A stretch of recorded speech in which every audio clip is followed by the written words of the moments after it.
Terima kasih. Terima kasih Pak Thomas, Pak Purwanto. Suara saya bisa dengar ya?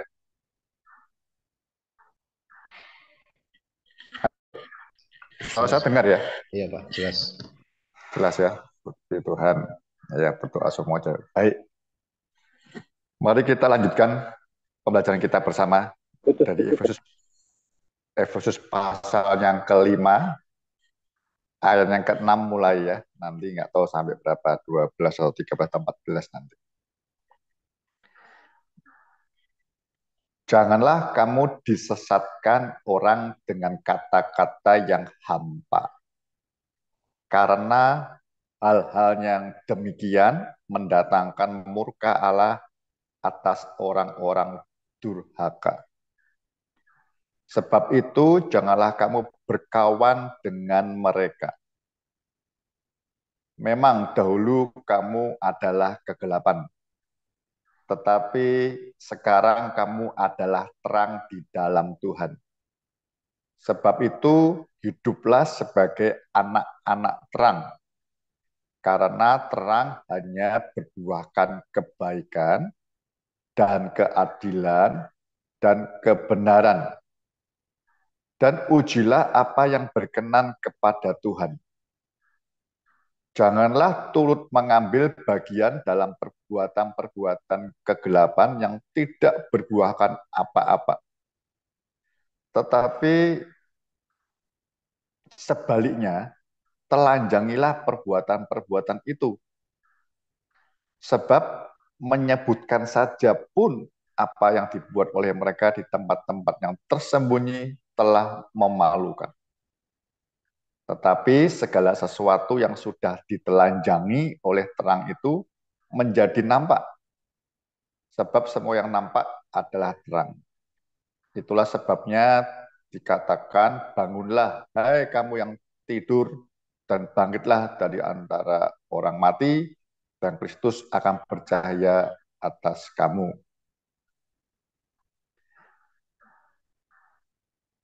Kita telah belajar pasal 5 bulan lalu. Saya ingatkan kembali untuk mereview bahwa Efesus ini, kalau buat saya, surat perjanjian baru yang the best buat gereja dan buat para gembala, pelayan, ini suratnya. Karena surat Efesus ditulis ketika tafsir saya jemaat sudah terbentuk di mana-mana. Ya. Sehingga yang di Efesus 4 ayat 11 dikatakan, jemaat, Paulus merumuskan, tentunya dengan Roh Kudus ya, bahwa jemaat itu ada 5 pemimpin, 5 jawatan. Ya. Ada rasul, ada nabi, ada penginjil, ada gembala, ada pengajar. Jemaat yang sempurna, pemimpinnya jamaah ada 5 itu. Ya, kita telah belajar ya, nanti pendidik sebagai pendeta itu 2 hal, gembala dan pengajar itu boleh 1 orang.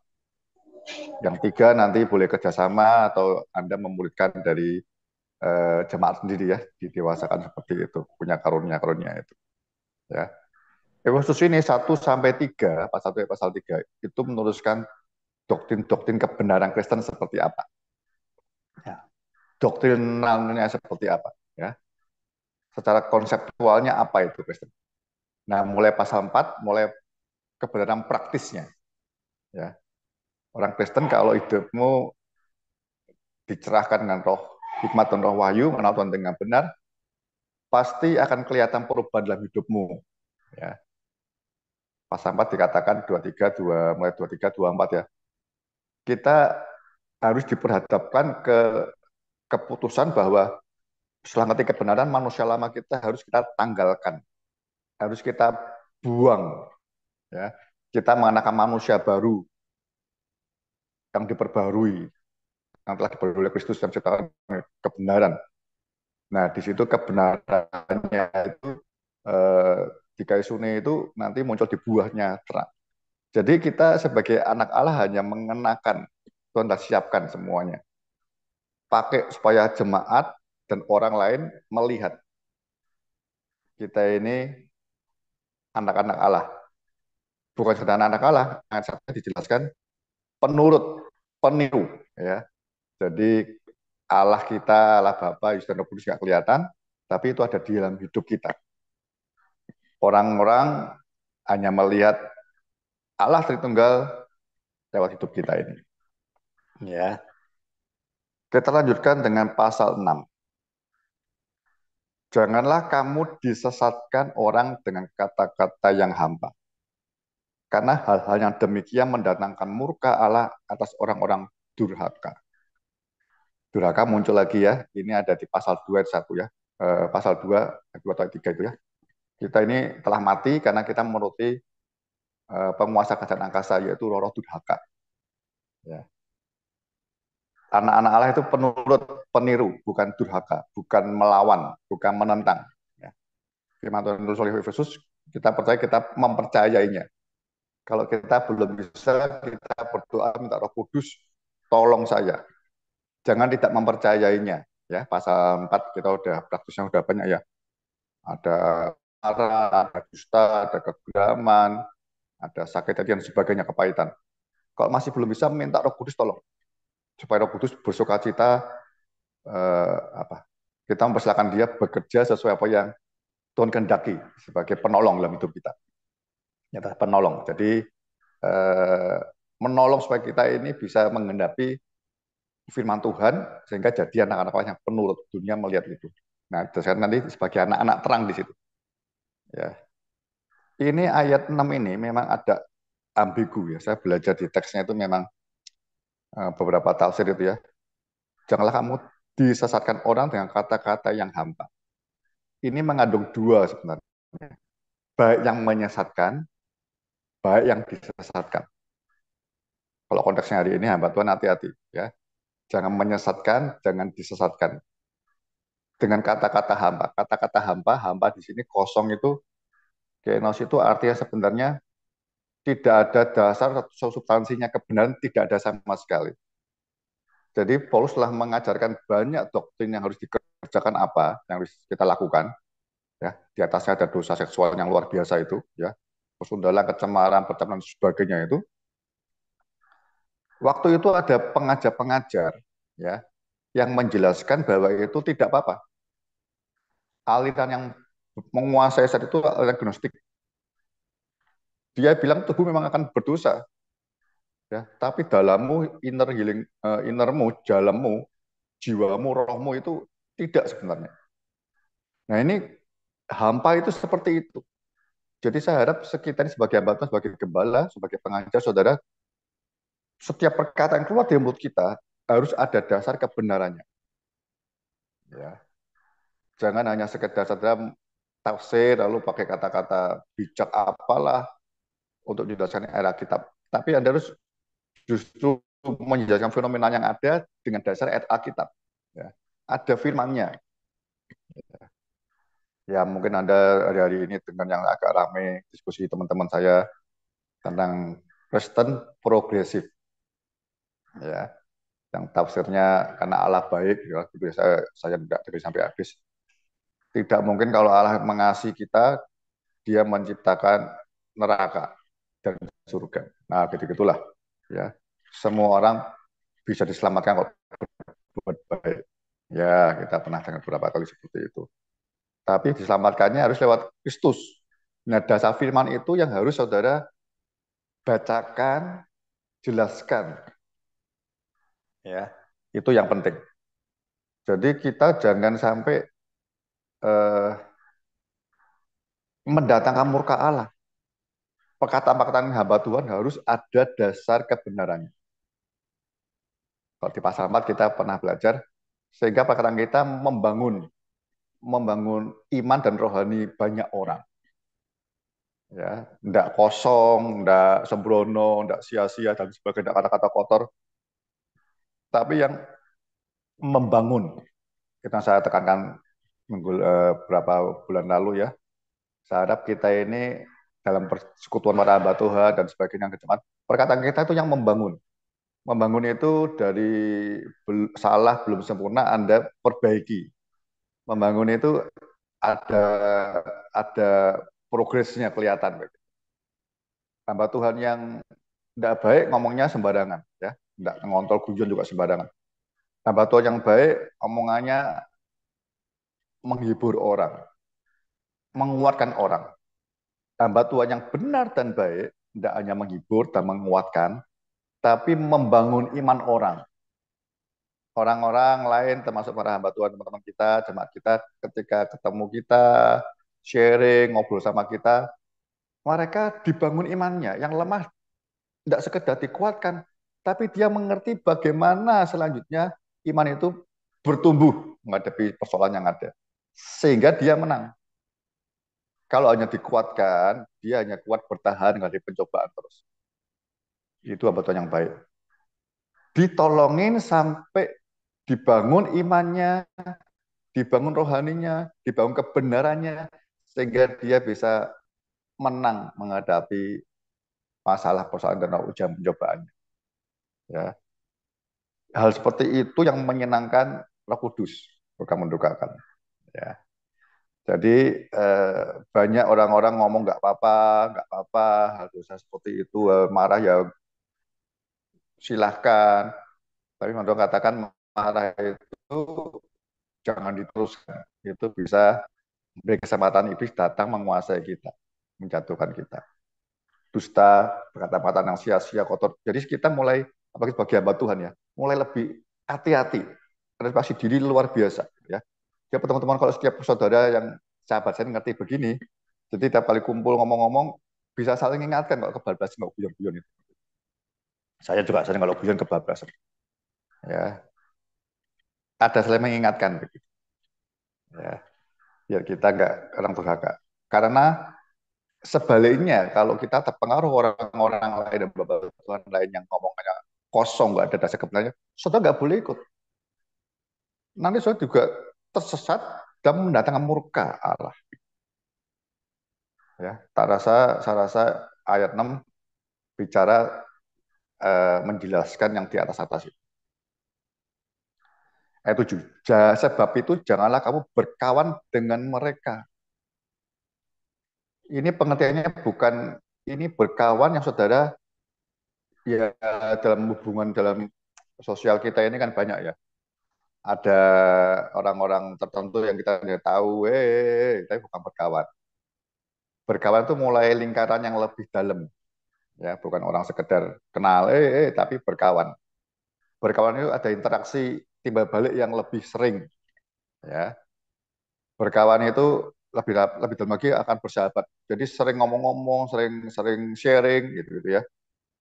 Itu yang dikatakan suruh menjauhi, jangan berkawan. Kenal, oke, hai, hai, selesai, ya. Berkawan itu jangan saudara sering ke rumahnya dia ke rumah kita, pergi bareng-bareng, bukan. Itu jangan. Kecuali tadi, kalau kita ini bisa membangun, nanti pada bawahnya ada, kita menelanjangi kesalahannya. Ya, tentunya kalau kita hidup dalam terang dulu sebagai anak-anak terang. Jadi kalau semua kita nggak boleh berkau dan nggak boleh ketemu orang, ya kita di rumah saja. Bukan begitu. Pengertian berkawan ini yang intens ketemu, yang intens tukar pikiran, yang intens sama-sama berbagi sharing dan sebagainya. Jangan ya Anda berkawan dengan orang yang benar, ya, berkawan dengan orang yang pengen maju, yang hidup pembantuan yang benar dan baik, berkawan dengan itu. Jadi saling mendorong, saling menguatkan, ya, saling mengingatkan, saling menasihati, saling menegur. Nggak ada yang marah, nggak ada. Menegur, menasihati ada, ya, seperti itu. Tapi semuanya untuk pertumbuhan kesempurnaan roh jiwa dan tubuh kita di hadapan Tuhan. Nah, itu kawan berkawan seperti itu yang benar. Jadi orang dewasa mulai pilih-pilih, pilah-pilah.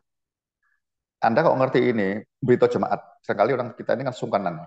Sungkan, nggak enak, ya. Yang kita anggap sombong atau sok suci dan sebagainya. Jangan. Ya kenal biasa aja. Jangan berkawan. Kalau mulai berkawan, mulai memilih. Kasih tahu anak-anakmu. Kasih tahu jemaatmu. Karena mau tidak ini nanti ragi itu bisa memengaruhi semua adonan. Pergaulan yang buruk itu bisa mengacaukan, menyesatkan, perbuatan yang baik, kegiatan yang baik bisa rusak semuanya.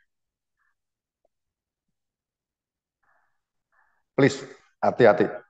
Nanti ujung-ujungnya Allah kita bisa murka. Ya, kita lebih baik menjadi penurut Allah daripada penurut orang-orang lain yang bukan Allah, apalagi yang bukan seiman. 8. Menegaskan. Memang dahulu kamu adalah kegelapan. Menarik ini. Tetapi sekarang kamu adalah terang di dalam Tuhan. Sebab itu hiduplah sebagai anak-anak terang. Yang menarik apa? Ayat 8 yang pertama itu memang dahulu kamu adalah anak-anak gelap, tidak. Lawannya anak-anak terang. Tidak. Memang dahulu kamu adalah kegelapan. Ya. Kita bukan anak-anak gelap. Karena ini saudara gnostik dan hari ini banyak pengajaran-pengajaran ya. Dulu saya juga terpengaruh sih. Hidup ini hati-hati ya. Saudara eh, akan dipengaruhi oleh terang dan gelap. Bahkan saya sering ngajar orang kalau terpengaruh itu dalam hidup kita seperti ada ya siapa saya lupa Yusuf Poni atau siapa ngajarin kalau nggak salah dengar saya maaf ya. Dalam hidup kita itu ada 2 ekor anjing hitam dan putih yang selalu bertengkar, tidak bisa akur. Tinggal mana yang kita kasih makan lebih banyak, lainnya tidak kita kasih makan, itu yang akan menang dalam hidup kita. Paulus menegaskan kebenarannya. Itu awalnya di kitab Yohanes, Injil Yohanes ya. Pada mulanya adalah firman itu ya. Firman itu bersama dengan firman itu adalah dan firman itu terang manusia. Dalam dia ada kehidupan.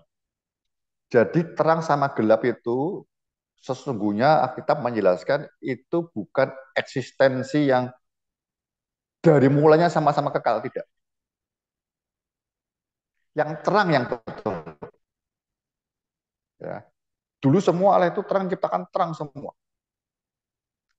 Cuman iblis yang Lucifer itu jatuh, kemudian dia dibuang dari terang itu, dia menciptakan kegelapan. Jadi kegelapan sesungguhnya bukan eksistensi kekal, terang yang kekal. Jadi orang-orang itu bukan dikatakan anak-anak gelap, tidak. Anak sudah eksistensinya dia miliknya dia selamanya, tidak. Perbuatan kita karena nggak ngerti, perbuatan kita pekerjaan dan segalanya itu kegelapan. Itu seperti kalau pasal 2-nya ya dikuasai kerajaan angkasa durhaka gitu loh.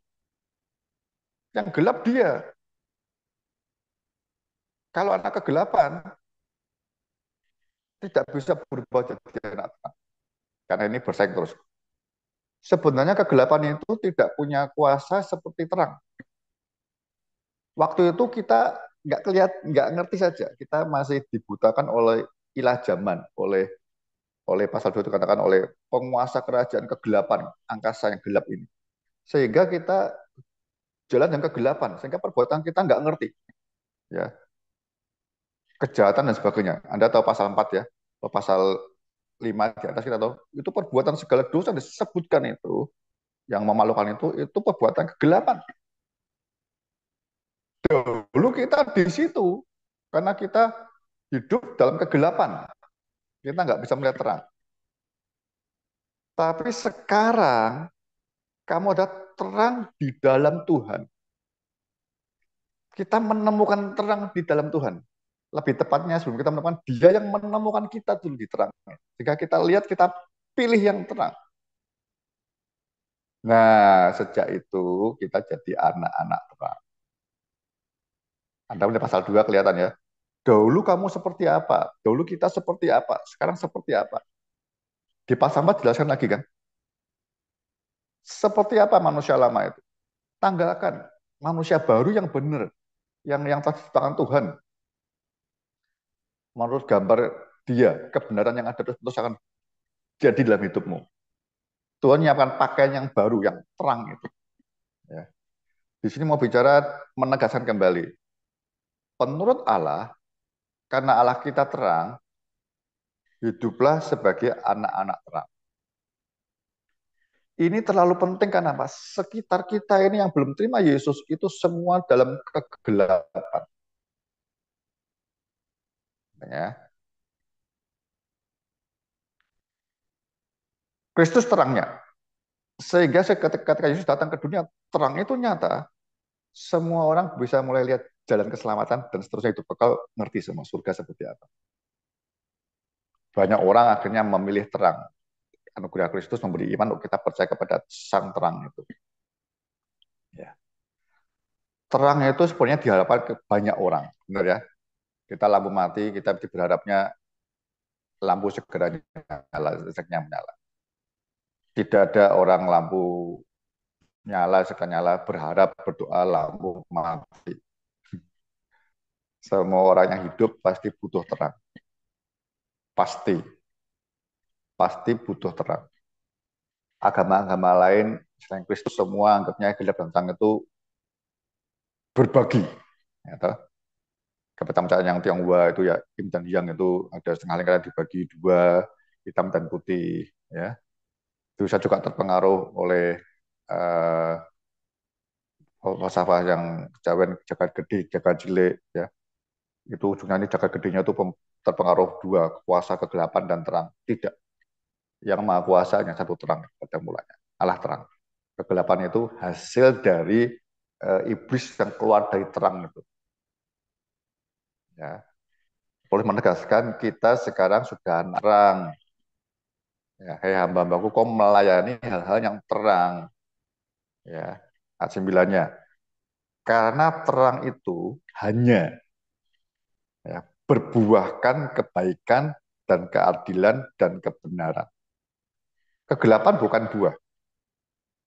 Ya, di Galatia 5 jelas ya.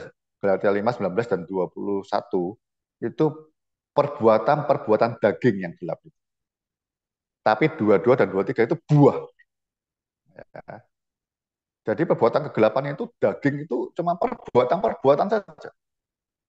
Cuman akibatnya bisa maut, masuk neraka. Yang diciptakan untuk kegelapan, untuk penguasa kegelapan segalanya neraka itu. Kita terang. Nah, terang itu, kalau terang, anak-anak terang, itu ada buahnya, ada hasilnya. Kegelapan nggak ada hasilnya, bukan buah. Tapi kalau kita ngaku kita anak-anak Allah, penurut Allah, mesti berbuah. Ranting itu kalau tinggal sendiri tidak bisa mati. Tapi kalau ditempelkan di pokok anggur, pak anggur itu Kristus pasti hidup kehidupan. Ya, nempel, dikatakan perbuatan Kristusnya pasti mengalir. Buah hasilnya. Buah. Karakter Kristus masuk. Buah roh muncul. Buah pertobatan ada. Ya, buah menang dari saksi menangan jiwa terjadi. Itu buah itu tanda kehidupan. Terang saudara, harus terang. Dia mau mengentaskan, jangan firman Tuhan jangan dilawan. Semua itu yang dosa-dosa seksual, kecemaran, yang pemarah, dusta dan sebagainya itu, kegeraman, kepahitan segalanya itu perbuatan kegelapan. Sekarang kita tidak, kita terang di dalam Tuhan. Bersinarlah, nanti ayat 14-nya bagus ya. Bangunlah hai kamu yang tidur dan bangkitlah dari antara orang mati dan Kristus akan bercahaya atas kamu. Terang itu hanya bisa Anda dan saya tertidur. Ya, tertidur. Saya kok ingat 10 gadis itu ya. 5 gadis yang bijak, 5 gadis yang bodoh. Tertidur. Tertidur, kalau Anda nggak punya cadangan minyak banyak, terangnya bisa redup mati. Tapi beli minyak dinyalakan lagi bisa. Kalau mempelai belum datang. Ya. Jadi hari ini mumpung mempelai belum datang, stok minyak banyak-banyak. Kalau sekitar kita ini, istri, keluarga kita, jemaah kita, ini internet dulu ya. Kalau belum melihat ada terang, Ya. Belum buahnya belum kelihatan, saudara tahu, wah ini aku sedang tertidur. Bangun segera, balik, bertobat. Isi minyak batang itu nyala kembali. Karena semua orang jika datang tidak pernah kecewa. Terang dibutuhkan setiap orang. Terang semua orang datang ke situ. Kalau tidur masih belum bisa, mungkin kita mati. Ini pas pasca kemarin ya. Bagus kan Yesus dibangkitkan supaya kita juga dibangkitkan. Ya, Anda lihat pasal 2-nya lah. Dibangkitkan, kita ini dibangkitkan sehingga dengan kebenaran firman Tuhan, iman yang kita percaya, kita ini sudah ada hidup kita di dalam surga. Kita lihat ya, ini kok saya ingat Natal sedikit ya. Efesus pasal 2,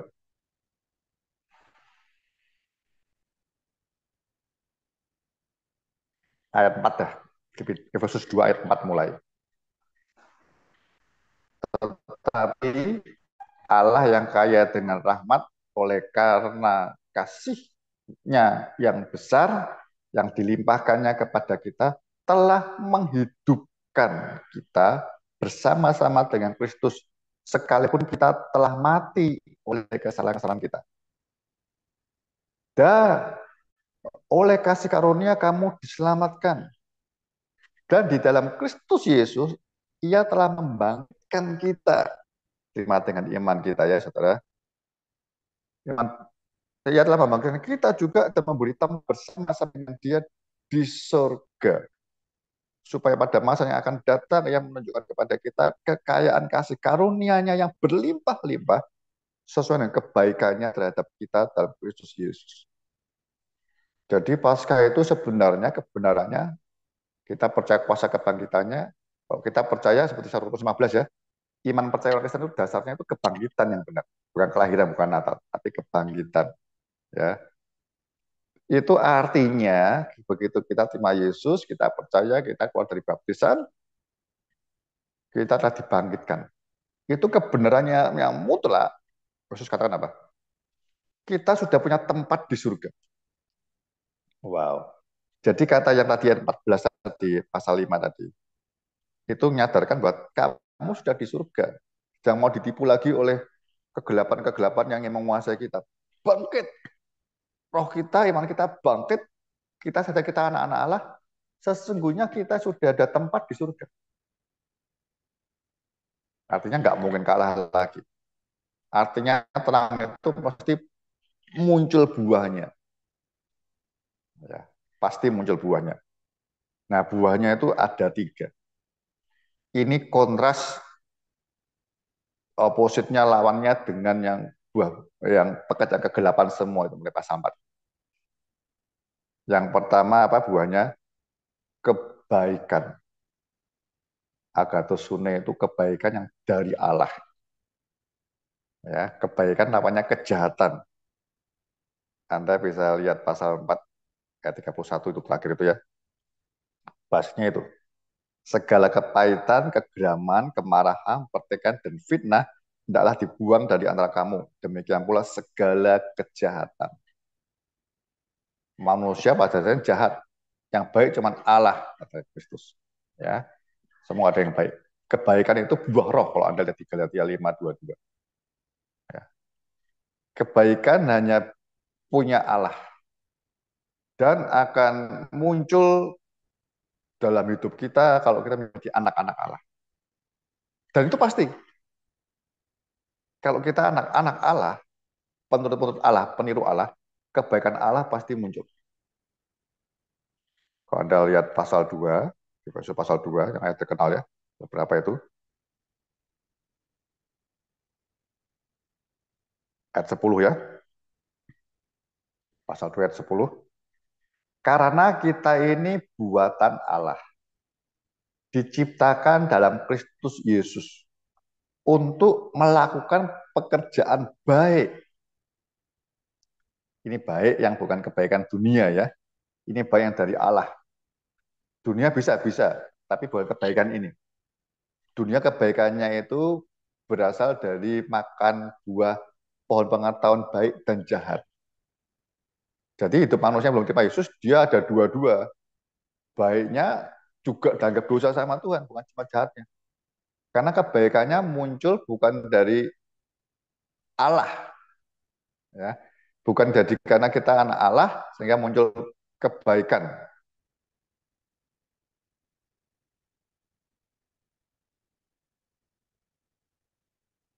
Iya, ya, kebaikan yang dari Tuhan.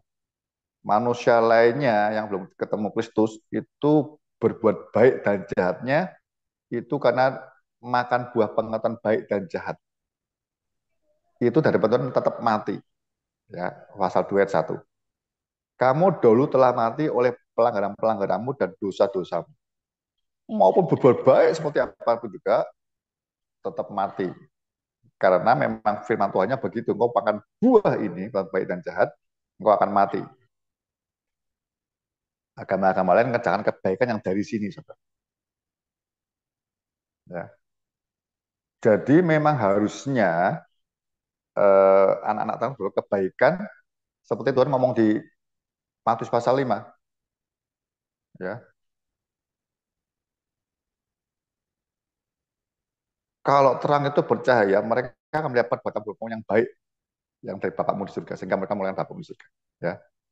Terang itu bercahaya kita dengan melakukan perbuatan-perbuatan yang baik. Ya, baiknya itu bukan seperti agama-agama lain. Harus melebihi itu. Karena kita yang benar, yang dari kebenaran itu. Kebaikan dari Allah. Itu buah roh kebaikan. Terus negaskan buahnya itu. Kalau ini masih ada kejahatan, ya cepat diatasi. Manusia lama harus cepat dibuang. Kebaikannya itu maksudnya. Ya, kebaikan dari Tuhan, buah roh. Perbuatan baik yang telah diciptakan Tuhan dalam hidup kita, mesti kita berbuat baik, tanda kutip, melampaui. Saya pernah katakan ya, salah satu perbuatan baik itu tidak sekedar nolong orang, bawa orang ke rumah sakit, beri orang duit, tidak punya kasih beras. Itu semua orang kerjakan. Tapi minimal Anda lihat di perbuatan baik yang ada di Matius 5 yang Tuhan contohkan itu, di bukit. Salah satunya, perbuatan baik yang orang lain tidak bisa melakukan itu, yaitu mengampuni orang bersalah kepada kita. Tidak mengingat lagi kesalahannya. Tidak mengingat lagi hal yang menyakitkan hidupmu. Tidak ingat lagi fitnah dia. Nah, itu enggak semua orang bisa. Kalau beberapa baik memberi, banyak orang bisa. Ya. Anda tidak hanya memberi uang, makanya tidak usah terkecoh harus punya uang banyak dulu. Memberi perhatian orang sakit, Anda tidak bisa bantu orang sakit, didoain saja. Yesus tidak pernah bawa orang ke tabib. Zaman dulu ada tabib, ada dokter namanya tabib. Kayak Lukas itu tabib. Ya. Ada imam, ada nabi, ada tabib. Tapi Yesus mengerjakan kebaikan yang orang ketemu Kristus, ketemu Allah yang baik. Kalau hanya kita memberi uang, nolong mereka, ya itu baik. Tapi semua orang bisa lakukan begitu. Orang tidak pernah ketemu Yesus. Tapi kebaikan-kebaikan yang menyatakan kuasa Kristus, ya, Anda orang sakit didoakan saja dulu. Kalau nggak punya duit, bawa kemana-mana, ngobatin. Dalam nama Yesus, Paulus, kok Paulus? Petrus sama Yohanes di Bait Allah, ketika setelah Pentakosta itu, dia ketemu orang lumpuh di gerbang Bait Allah. Dia bilang, ketika dia mau masuk Bait Allah, orangnya berharap, minta-minta sedekah. Mereka berhenti. Wah, pikirnya mau kasih duit. Tapi dia mungkin buka kantongnya ya. Ini lihat nih, emas perak aku tak punya. Aku tidak bisa memberi engkau apa yang kau harapkan. Tapi satu hal, aku punya Yesus Kristus. Ini yang paling pasti kau menghadapkan ini. Lainnya itu bisa habis. Mau dalam nama Yesus bangkit dan berjalanlah. Orang itu tahu memuliakan Tuhan langsung. Tapi orang itu yang kalau saya punya duit 1 juta, orang saya tanya perlu apa, wah ini keluarga saya tidak bisa makan, yang sakit, bayar sekolah, 1 juta tak kasihkan dia, itu dia bersyukur, jengkrak-jengkrak senang kepada Hondarka. Wah Pak Hondarka baik ya, saya dikasih 1 juta. Hari-hari ini saya sering dikirim atau lihat TikTok atau apa namanya itu, orang-orang berbuat baik. Ada orang yang bapak-bapak tua jualan, seharian nggak laku-laku, dia borong habis. Berapa diborong habis? Misalnya 500.000, kasih 1 juta. Nanti orang yang beli kasih gratis ya. Wah, senang sekali. Terima kasih, terima kasih. Orang lain bisa ngerjakan itu. Tapi kalau Anda ngunjungin doain, belum sembuh ngunjungin doain ya, beri makan yang Anda pas-pasan kasih makan saat ya, Anda bisa berikan ke dia tuh. Anda lihat cepat makai dunia berbuat baiknya. Dia memberikan segalanya melebihi kemampuannya. Wow, gitu-gitu. Itu bukan baik yang orang tahu. Ini mesti kalau nggak Kristen dari Yesus nggak mungkin bisa. Halo? Oke ya? Tahu saudara catat baik-baik. Jadi Efesus ini sesuatu yang praktis, itu praktis yang betul-betul kontras itu loh, saudara. Ya. Terang dan kegelapan. Ya. Percaya kalau belum bisa, percaya minta Tuhan jadikan lebih itu kebaikan seperti ini. Jadi khususnya nggak bukan kita jangan aduh ini mana bisa Tuhan sulit. Ya saya harap saya pasien jangan pernah ngomong ini tidak bisa dan itu sulit. Itu Roh Kudus berduka cita saudara. Dan kita beri kesempatan kepada iblis untuk buat kita selesai berhenti. Ya. Beri kesempatan Roh Kudus mengerjakan supaya kita ini sesuai tampil sesuai apa yang Tuhan harapkan. Anak-anak terang pun tampilkan hari-hari ini. Dunia tidak melihat terang banyak, ya, abu-abu yang banyak. Kalau gereja mengikuti apa yang dikerjakannya sukses dan sebagainya. Ya, kalau gereja hari ini Anda ngajar mengikuti pola dunia, ngajar keinginan daging, keinginan mata, sukses, kaya dan sebagainya, sami mawon. Itu terangnya mendung, abu-abu. Ya, saudara. Buah yang berikutnya dikatakan apa? Buah setelah kebaikan, ayat 9, keadilan. Ya, keadilan sama. Ya, tiga sune itu sebenarnya terjemahkan memang dalam bahasa aslinya Yunani, kebenaran ada 2 hal ya, yang diakusune, ya, dikausune dan aletheia. Yang ini lebih gampang ini. Aletheia kita pernah bahas ya, yang di Efesus 4. Buanglah dusta, berkatalah benar. Nah, aletheia itu kebenaran dilawankan dengan dongeng atau dusta. Firman, Anda percaya firman ya, sepenuhnya 100% utuh, yang dipotong-potong. Ingat ya, saya mau kebenaran dulu dah. Contohnya waktu itu saya kasih Yohanes 8, yang Tuhan bilang orang-orang Yahudi itu percaya Mesias akan datang, dia masih menunggu hari ini karena dia dia hanya percaya Mesias seperti yang dia inginkan sendiri. Jadi kebenarannya tidak dia ambil seluruhnya dalam perjanjian lama itu nanti. Mesias turun Daud dia pegang. Ya.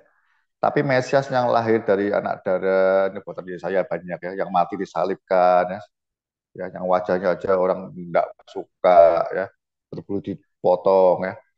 Lalu yang seperti Sakaria naik keledai, itu dia nggak terima. Dia hanya mau kebenaran. Ini kita yang bekerja roh dusta, bapak pendusta iblis yang bekerja. Harus 8. Sehingga kebenarannya yang dia tidak seutuhnya dia percayai. Itu bahaya. Gereja kejaman yang saya katakan, ya, kebenaran lawannya roh antikris. Tidak percaya Kristus 100%. Ini kebenaran yang punya juga Tuhan. Ya. Kebenarannya ada beberapa ayat. Saya mau sampaikan beberapa ya. Saya mau ambil dari Matius. Ya, Matius sama Yohanes kalau ada ya. Matius dulu dah. Ya. Ini ada muncul pertama kali ini, ya enggak pertama. Saya mau contohkan satu hal yang saya mau sampaikan. Matius 5 ayat 6. Ya. Tiga sune itu salah satu yang membuat kita anak terang itu betul-betul anak Allah. Ada kehidupan, terang itu ada kehidupan manusia. Berbahagialah atau diberkatilah orang yang, Matius 5 ayat ke-6 ya. Berbahagialah orang yang lapar dan haus akan kebenaran. Nah, itu. sifat Allah yang bentuk keadilan, kebenaran yang telah dinyatakan dalam bentuk-bentuk sifat-sifat ilahi gitu ya. Karena mereka akan dipuaskan. Ini sama satu hal dulu ya. Jadi terang itu buahnya ini ya, keadilan. Keadilan dari Tuhan itu yang benar. Anda terima Kristus, anak terang ya, terang Kristus terang dunia, kita terang ya, dari perut Allah. Itu dari kegelapan, Anda menjadikan anak Allah, Anda dihidupkan rohmu itu menjadi anak Allah. Hidup baru, lahir baru. Ya. Jadi tanda orang hidup itu mesti selalu haus dan lapar.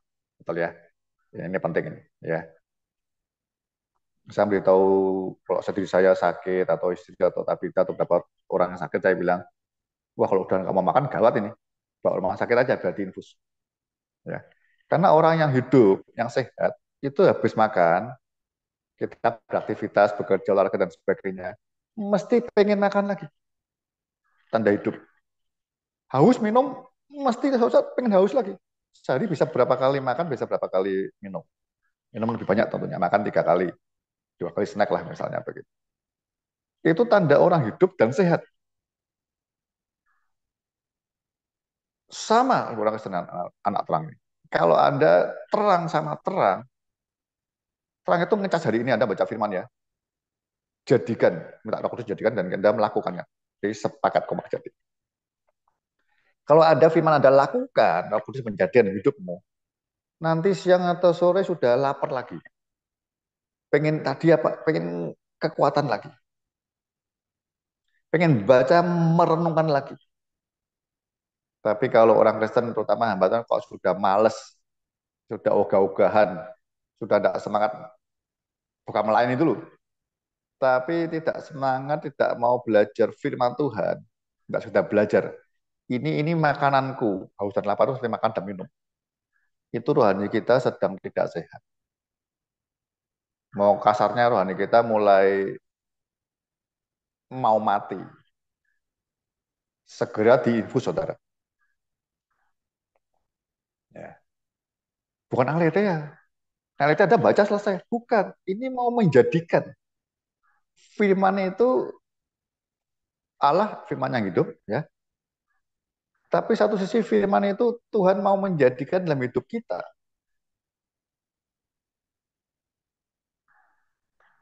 Orang dunia lihatnya sifat-sifat ilahi yang ada, yang firman mengubah kebaikan itu muncul dalam hidup kita.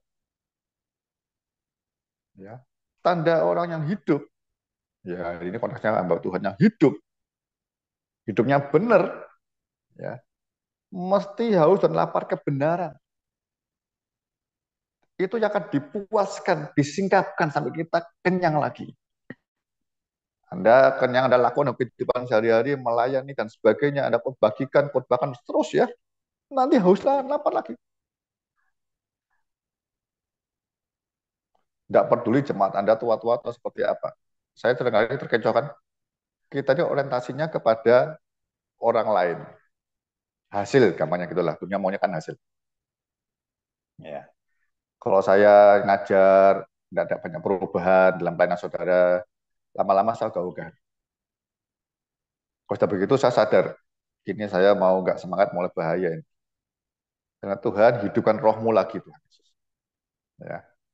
Saya melayani bukan karena apa ya, uh, ya orang maunya paling banyak lihat hasil. Saya Paulus mengajarkan kan, mungkin bagian saya hari ini bukan menuai dulu, saya hanya menabur, menyiram dalam hidup saudara. Nanti orang lain akan nuai. Tapi semuanya udah pertumbuhan Tuhan. Jadi saya berdoa Tuhan, singkapkan firman kebenaranmu dalam hidup saya. Selama Tuhan masih menyingkapkan firman kebenaran, ketika saya haus dan lapar firman Tuhan, ya, yang singkapkan, saya percaya, saya kerja dalam hidup saya ngerti ini jadi kebenaran ketika Sune, kemudian saya siarkan kepada saudara. Jadi sementara saya tidak boleh terpengaruh oleh saudara semua. Anda juga begitu dengan jemaat. Tapi ada haus dan lapar yang Anda bagikan ke jemaat, ini roh spirit itu akan betul-betul terpancar kepada jemaat. Ya, saudara cek. Sama ada kok mengukur begitu ngerti kebenaran ini. Saudara kan ngerti bahwa kalau jemaat mulai tidak semangat merenungkan firman Tuhan, kepingin hidup seperti Kristus, itu loh. Di Kesun itu seperti itu. Bukan membaca renungan toh, oh ngerti. Bukan. Tapi ini kebenaran keadilan yang buat kita ini bisa ngerti keadilan. Keadilan artinya yang mana-mana yang tidak dari Tuhan kita ngerti. Pasti berarti orang tidak adil. Ya. Langsung apa yang keadilan. Keadilan yang hakiki betul dari terang itu ada dalam hidup saudara. Jemaat mulai ngerti, senang firman, belajar bukan sekedar senang PA, tapi saya pernah dapat, uh, saya sharing ke saudara juga kan, apa itu, banyak orang belajar firman Tuhan termasuk hamba Tuhan pendeta ini ya, kita yang salah teologi ini, belajar kita sebagian orang termasuk saya, seringkali ketika belajar firman, baca firman, kita kepengen nemukan ini kelemahan, kekurangannya apa. Sebagian orang lagi ketika baca firman, merenungkan firman Tuhan Alkitab, dia menemukan kesalahannya. Dia menyesal, dia bertobat, dan dia pengen hidup seperti firman Tuhan katakan. Itu di Gaisunan itu seperti itu. Jadi baca renungan firman Tuhan bukan untuk sekedar salah benar tidak. Ya, ini kita mau belajar keadilan Tuhan. Aku ini mau hidup seperti Engkau Tuhan Yesus. Dia adil, orang seperti itu yang haus dan lapar dipuaskan. Sehingga buah terang itu semakin nyata dalam hidup kita.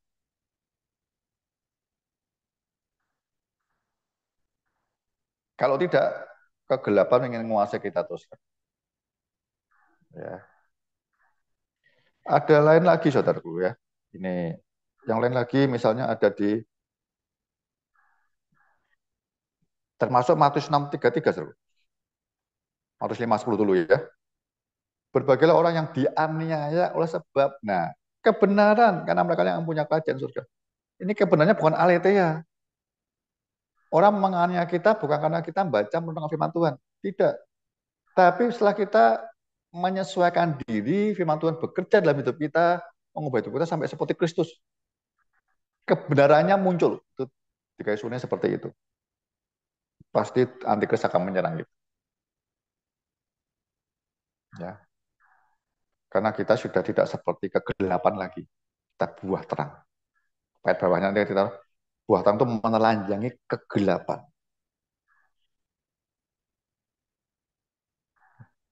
Menelanjangi kegelapan. Ya, nanti kita bahas lebih banyak ya. Jadi memang kan bukan aniaya. Kalau kita baca firman Tuhan, toh tidak kita kerjakan dalam hidup kita, minta Roh Kudus menjadikan dalam hidup kita, kita tidak melakukan apa-apa, kita nggak mengenakan pakaian baru itu, ya selesai. Sama Timotius tadi, mengenakan pakaian baru yang diciptakan dalam kebenaran, ya itu dikasih pakaiannya muncul. Saudara kepingin Kristus terang itu nyata dalam hidup saudara. Nah, keadilan seperti itu yang membuat saudara nanti ujungnya bisa dianiaya oleh dunia, oleh antikris. Seringkali kita tidak, karena kita tidak menjulukan itu. Yang terakhir yang ayat terkenal ada di Matius 6:33.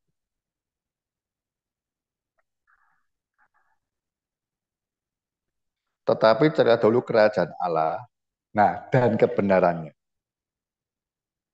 ya maka semua ditambahkan kepada kamu.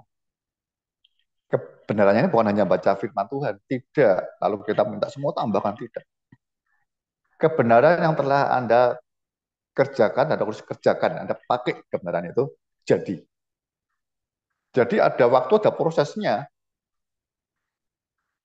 Ranting itu nempel, mulai dikirim makanan, Anda serap.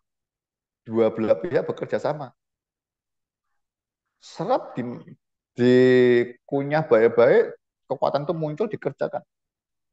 Sehingga besok Anda harus lapor lagi, harus lapor, terus harus lapor. Tanpa sadar disadari, hidup kita seperti Kristus.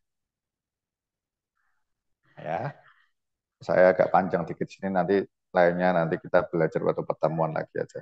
Ya, kita kembali berikutnya. Buah yang ketiga,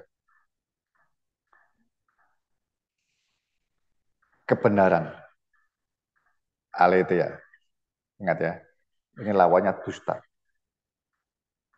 Ya, lawannya dusta. Kalau keadilan tadi lawannya yang keserakahan dan sebagainya ya, sudah serakah dan sebagainya itu lawannya keadilan. Ya, tidak akan doa minta sebanyak-banyaknya berkati melimpah. Itu nggak adil, banyak yang kekurangan. Makan secukupnya, semua bisa berbagi. Yang ini kebenaran yang aletheia ini lawannya dusta, roh antikris. Ya, saudaraku, baik-baik belajar ini. Aletheia sudah kita belajar bulan lalu ya. Aletheia ini bisa menguduskan kita. Kuduskan kita, tapi perbuatan kita harus berubah. Dan teman-teman kita dikuduskan, tapi plus, ya bukan tapi, plus Dewa Sunenya muncul. Pakaiannya nyata. Tuhan siapkan pakaian, Anda ambil, kenakan. Ya. Kebenaran yang Anda merenungkan firman Tuhan, pikiranmu dibersihkan, dikuduskan. Ini halnya sebenarnya apa ya, saudara ya? Makanya saya selalu dorong saudara dan saya ini harus betul-betul kalau belajar firman utuh, lengkap. Jangan ayat-ayat potong-potong ayat itu. Ya Anda boleh khotbah belajar topikal boleh. Tapi jangan cuman itu. Ya. Belajar firman yang utuh, menguraikan, menjelaskan semuanya. Jadi Anda menangkapnya aletheia yang lengkap. Ya. Firman itu akan menguduskan, membersihkan pikiran kita lebih dulu.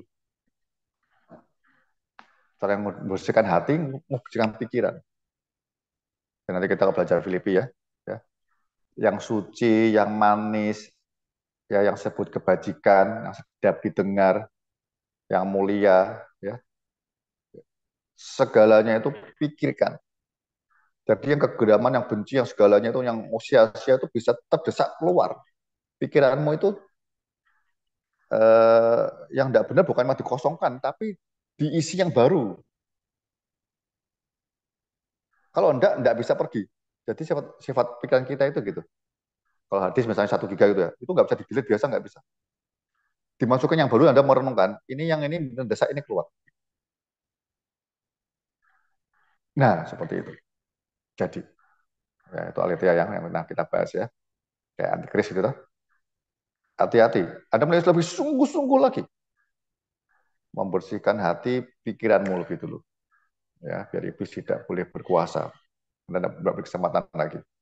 Kalau Anda ngerti itu, jadi ketika membaca firman yang sulit dimengerti, tidak bisa diterima, Anda pilih yang ini firman. Sangkal yang disangkal diri kita. Nanti Roh Kudus bekerja. Kalau Anda dan saya terbalik, ini sulit, nggak bisa Tuhan. Orang kan mesti begini, harus memang sering marah dan sebagainya. Roh Kudus berduka cita. Saya ini pemarah Tuhan. Tolong. Ya, tapi saya ingin tahu kalau marah itu memberi kesempatan kepada iblis. Tolong Roh Kudus. Nah itu. Dia bersuka cita, iblisnya yang berduka cita. Oke, lanjut. Ayat berikutnya 10. Dan ujilah apa yang berkenan kepada Tuhan. Nah, ujian ini Anda diperhadapkan seperti Anda kalau sudah ngerti ini kerjakan, Anda hari ini posisinya nguji. Bentuknya di hatimu. Saya sekarang sudah ada di pihak terang atau gelap? Nah, tiap orang, apalagi hamba Tuhan, tiap saat harus menguji kayak Daud. Selidiki hatiku Tuhan.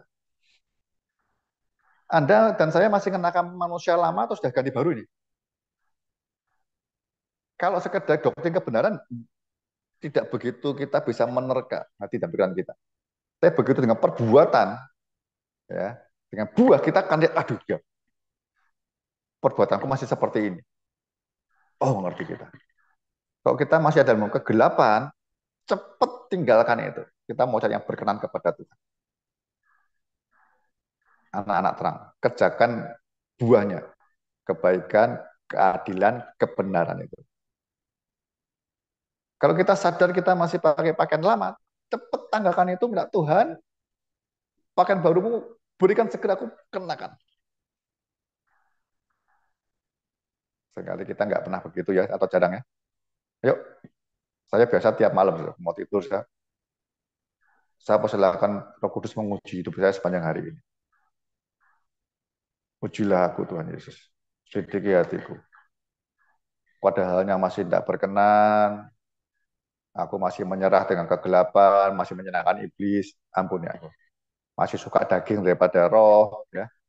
Masih suka keinginan mata melihat keinginan mata sendiri, bukan keinginan melihat firman Tuhannya, ampuni aku. Ya. Sejak minggu lalu itu eh, saya merenungkan ya, usia saya sekarang 60 tahun, saudara. Saya agak sedikit kaget, kok bisa 60 tahun ya. Dulu waktu berapa tahun lalu masih muda, lihat orang 60 tahun sudah terlalu tua, saya pikir. Waduh, 60 tahun tua sekali. Tapi sekarang 60 tahun, jadi saya lihat banyak orang sekarang kok banyak yang lebih muda. Ya. Kalau saya mulai merenungkan, Tuhan, apakah aku sudah benar di hadapan-Mu ini 60 tahun? Nggak lama lagi, kalau nggak Tuhan datang ya mungkin saya pulang. Tuhan jemput suruh pulang. Saya mau selesaikan banyak perkara yang mungkin perkataan saya, perbuatan saya yang tidak hanya tidak berkenan kepada Tuhan, tapi kepada banyak orang. Ya, ya malam ini saya juga ngomong sama saudara.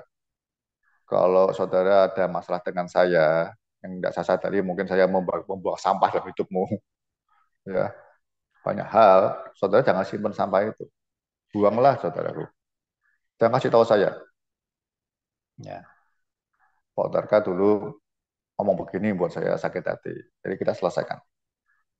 Karena tadi kita lihat ya, kebangkitan Yesus itu membuat kita ini, ngomongnya bukan pribadi, tapi kita ini sama-sama ada di surga, ada tempat. Berarti tubuh Yesus menjadi satu kesatuan, kita tinggal di surga bersama. Kalau saudara ada nyimpan kepahitan karena saya, ya rugi saudara. Ya. Di malam hal ini saya ngomong kalau ada masalah dengan saya, saudara tolong bisa japri saya. Saya mau segera perbaiki, saya minta maaf, minta ampun, supaya saudara juga cepat mengampuni. Jadi saudara ngerti kebenarannya apa, jangan nyimpan kepahitan. Di-delete ganti yang baru. Hari ini kita baca sama-sama. Kita mau nyimpan yang kebaikan, keadilan, dan kebenaran. Kita mau menyimpan hal yang mulia, yang sedap didengar, yang kebajikan, yang suci, yang apa itu kebajikan dan sebagainya, toh. Yang manis kita mau mau masukkan dalam pikiran kita.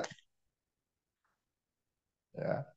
Jadi wajib saat saya dan saudara dipanggil pulang, kita clear karena kasih karunia-Nya. Minta nguji setiap hari, saudara. Ya. Minta dengan Tuhan dulu, ujilah. Roh Kudus ujilah hidupku. Yang sulit itu bukan menguji diri saya pada saudara ya. Kalau saya gampang, aduh saya sakit hati sama istri, sama si A, sama si B, itu terlalu gampang buat saya. Itu banyak, kalau di data banyak. Tapi kalau dibalik, apakah hari ini saya membuat orang lain nggak enak hati sama saya? Masanya bukan di orang lain, jangan masanya di saya. Walaupun saya respon, karena orang lain saya mungkin respon, ya, mau respon dengan yang orang tidak berkenan. Selesaikan segera. Ujilah yang berkenan. Level hamba Tuhan seperti kita ini tidak hanya yang baik, ya. Kita masuk yang berkenan, saudaraku. Kita mau menyenangkan kekasih kita, mau menyenangkan sahabat kita. Belanda dan saya ini untuk apa? Buat dapat berkat. Bukan itu acak-acak. Ya. Sekian tahun sudah pelayanan, tunjukkan betul di surga. Tulus aku ini melayani karena engkau, aku mengasihimu. Tuh. Jemaah yang aku percayakan, aku mau sungguh-sungguh melayani mereka. Sungguh-sungguh karena aku mengasihimu. Ya. Saudara kan haus dan lapar kebenaran setiap saat ini. Itu akan hidup, dan itu kalian impartasi ke jemaah-jemaah akan juga hidup. Ya. Terang dikumpulkan, gerejamu terang, menerangi seluruh desa. Desamu terang, menerangi seluruh kecamatan. Kan begitu dah. Rumah-rumah terang, disatukan terangi kota, kata Matius 5. Ya. nerangi provinsi, terus sampai Indonesia, sampai dunia. Semua lagi perlu terang hari-hari. Sepertinya saya sampaikan lagi mungkin ya, biar janganlah turut mengambil bagian. Setelah itu saudara ngerti itu nasihatnya berikutnya, janganlah turut mengambil bagian dalam perbuatan-perbuatan kegelapan yang tidak berbuahkan apa-apa. Ingat ya, kegelapan tidak bisa berbuah. Kegelapan hanya perbuatan kegelapan. Nanti ujungnya maut iya. Tetapi sebaliknya telanjangilah perbuatan-perbuatan itu. Ayat 13 sambungnya ya. Tetapi adalah sesuatu yang sudah ditelanjangi oleh terang itu menjadi nampak sebab semua yang tampak itu terang. Kalau Anda terang, orang berdosa pun, ngomongnya tidak benar pun ada saudara, dia akan malu. Tapi kalau kita abu-abu, dia ngomong yang jorok, yang tidak senonoh, kita ikut tertawa nanti. Karena kita masih setengah-setengah. Pakainya separuh baru, separuh lama. Jadi masih nggak sedang berkenan sama Tuhan, tapi masih sungkan sama orang. Kita lebih sungkan orang menjauhi kita daripada Tuhan yang menjauhi kita. Ya. Terang yang betul itu menelanjangi kegelapan. Saudara belum berani ngomong, diam saja, nanti orang ngerti, malu sendiri. Kalau ada saudara. Ya. Saya ketemu teman lama, ya dulu pelayanan, kemudian dia kalau nggak salah, sering sih saat dia merokok gitu ya, ketemu saya, rokoknya seperti mati. Dia yang nggak enak. Terang begitu, kegelapan kalau ada terang, mesti dia yang sungkan. Itu dia jadi malu. Tapi jangan kita yang mulai guyon yang memalukan itu. Nyebut aja jangan itu. Ya. Pokoknya terang itu berlawan dengan kegelapan, tidak bisa disatukan. Termasuk ini pernikahan. Gelap tidak bisa bersatu dengan terang, terang tidak bisa bersatu dengan gelap. Jangan dipaksakan. Nanti aneh. Kalau aneh pasti gelap. Ya. Saya rasa mungkin itu dulu. Ya. Mengenai waktu sebelum kita beri kesempatan saudara nanti bertanya dulu ya. Belum diskusi. Saudara bertanya dulu aja supaya mau waktu ini untuk tanya jawab dulu. Ya. Nanti kalau saudara mau mendiskusikan, saudara renungkan lagi 2 minggu, Pak Thomas akan membuat YouTube-nya. Nanti kita sudah mendapatkan apa dari Roh Kudus yang baru atau yang apa boleh disampaikan nanti ya. Baik, sementara mungkin begitu. Untuk kita semua, kita kembalikan ke Pak Thomas. Silakan kalau ada yang mau bertanya, biar Pak Thomas yang mandu. Ya, terima kasih Pak Ondaka. Ya, puji Tuhan suaranya jelas ya, tidak ada gangguan. Haleluya. Ya, saya beri kesempatan buat teman-teman yang ingin bertanya. Mungkin bisa tunjuk jari dulu. Ya, sehubungan dengan apa yang kita bahas malam hari ini. Ya, silakan.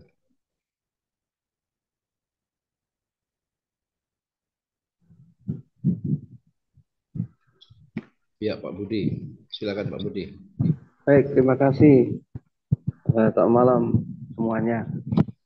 Saya sudah memperhatikan tadi ketika berbicara tentang kegelapan, terang dan gelap tadi kan. Lalu kalau terang memang pada pertama kali kan Tuhan menciptakan terang. Ketika berkaitan dengan terang itu dan kita adalah anak-anak terang. Lalu kegelapan itu kan tadi Pak Ondarka katakan berarti tidak diciptakan oleh Allah, gitu kan? Artinya itu karena dosa, karena iblis tidak dari kekal bersama dengan Allah gitu ya. Iya. Artinya tidak, apakah itu tidak diciptakan oleh Allah? Artinya kaitannya apakah juga neraka tidak diciptakan oleh Allah? Itu saja Pak. Ya ini kan karena saya kurang jelas makanya lebih baik saya tanya. Iya. Oh benar. Semoga jawabannya juga mau berjelas. Ya sih. Jadi kalau lihat kita belajar firman Tuhannya ya, dari awal mulanya terang itu.